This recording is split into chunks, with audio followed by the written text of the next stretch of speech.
আপনি কি মনে করেন আপনার প্যানেল জয় হবে?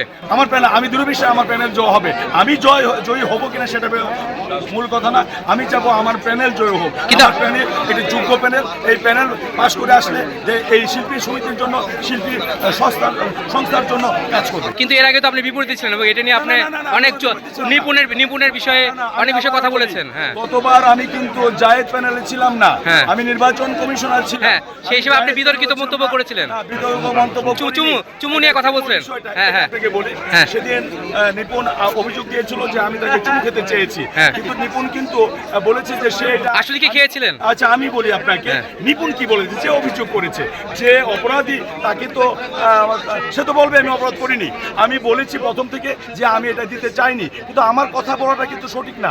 কথা বলা সঠিক হবে যে অভিযোগ দিয়েছে তিনি কি বলেছেন। তিনি 2 তারিখে বলেছেন পীরজাদা শহীদুল হারুন আমাকে চুমু খেতে চায়নি। এটা একজন তৃতীয় পক্ষ তার কানে লাগিয়েছে। নিপুণকে আমি বলিনি, সেও বলছে পীরজাদা সাহেব আমাকে। তাহলে হারুন ভাই আপনি চুমু খেতে চান না, এটা কি তার প্যানেলে এসেই প্রমাণ করতে হলো? না না, তার প্যানেলে এসে না, আমার এটা চুমুর কথাটা উঠেছে। আমি এই প্যানেলে কেন এসেছি, প্যানেলে সেই প্যানেলকে আমি যোগ্য মনে করেছি। এই প্যানেলে কে আছে? মাহমুদ কলি ভাই, যিনি 4 বছর সাধারণ সম্পাদক ছিলেন, যিনি 4 বছর সভাপতি ছিলেন, যার সময় শিল্পী সমিতি ঘর বৃদ্ধি পেয়েছে, যার সময় অনেক কাজ হয়েছে, এবং নিপুণ একটা যোগ্য নেতৃত্ব হিসেবে এসেছে। তার অভিজ্ঞতা এবং নিপুণ ভাইয়ের মানে কলি ভাইয়ের অভিজ্ঞতা দিয়ে কাজে লাগবে। তার মাঝে যদি আমার মতো একটা প্রশাসনিক কর্মকর্তা তাকে প্রশাসনিক সহায়তা করে, তাহলে এই সমিতি, এই কমিটি কাজ করবে বলে আমার বিশ্বাস।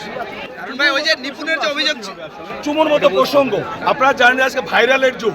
আপনি ভাইরাল হতে চান, আপনি বিখ্যাত হতে আপনি চাচ্ছেন, আপনার সমিতিকে আপনি হাইলাইটস করতে চান, আপনি আলোচনা আসতে চান, আপনি সমালোচনায় আসতে চান, তাহলে আপনাকে ভাইরাল হতে হবে। ভাইরাল হওয়া যায় নেগেটিভ দিয়ে, পজিটিভ দিয়ে।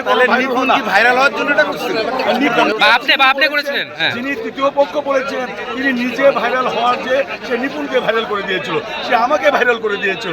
আমি ভাইরাল হওয়ার জন্য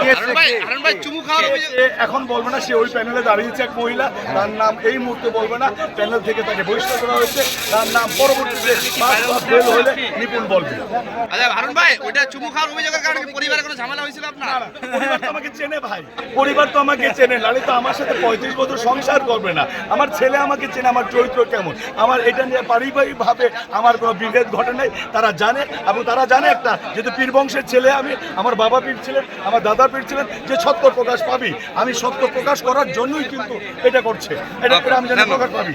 তারপরে এখন কি আপনার কি মানে এই প্যানেলটা মোটামুটি জয় হবে মনে করেন? এই প্যানেলে জয় হবে, আমি চাচ্ছি যে জয় হোক, তারা শিল্পীর জন্য কাজ করবে, তাদেরকে পাওয়া যাবে। এই যে প্যানেলে যারা আছে তাদেরকে প্রয়োজন মুহূর্তে পাবে, এটিই বলবো। ঠিক আছে, ঠিক আছে, অনেক অনেক ধন্যবাদ। আপনাকেও ধন্যবাদ, সবাইকে ধন্যবাদ। তবে আপনারা যারা ভোটার আছেন এখনো ভোট দেন, আপনারা অবশ্যই পীরজাদা শহীদুল হারুনকে ভোট দেন।